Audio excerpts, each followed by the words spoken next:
ពេលដែលមានការធ្វើរោគវិនិច្ឆ័យថាមានការបាក់បែកនៅត្រង់ក្បាលឆ្អឹងនិងបានធ្វើការសម្រេចចិត្តធ្វើការវះកាត់ការជួសជុលនេះមួយត្រូវបានសម្រេចចិត្តដោយផ្អែកលើគុណភាពឆ្អឹងការព្យាបាលស្តង់ដារសម្រាប់បញ្ហានេះដែលគេហៅថាវិលឆ្អឹងត្រគាកឌីណាមិកត្រូវបានធ្វើជាង40ឆ្នាំមកហើយវាដំណើរការល្អប្រសិនបើគុណភាពឆ្អឹងល្អ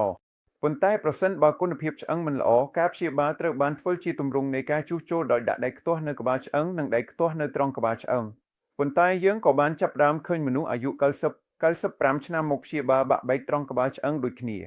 ហើយនៅក្នុងករណីទាំងនេះទោះបីជាដែកខ្ទាស់ទំនើបទាំងនេះក៏មិនអាចមានការកាន់កាប់ខ្លាំងបានដូច្នេះយើងមានអ្នកជំងឺដែលយើងជួសជុលដោយប្រើដែកខ្ទាស់ទំនើបដែលគេហៅថា TURN ប៉ុន្តែ VIS នៅតែមានទំនោរដែលនឹងរអិលចេញនៅពេលពួកគេចាប់ផ្ដើមដើរឬធ្វើសកម្មភាពផ្សេងដើម្បីជៀសវាងរឿងទាំងនេះតាមរយៈដែកខ្ទាស់និង VIS ទាំងនេះយើងអាចដាក់ស៊ីម៉ងចាក់ចូលទៅក្នុងវានិងធ្វើឲ្យវាមានស្ថិរភាពទូទៅគោលការណ៍នៅតែដែរប្រសិនបើគុណភាពឆ្អឹងល្អគួរតែជួសជុលវានិងធ្វើឲ្យអ្នកជំងឺអាចចលនា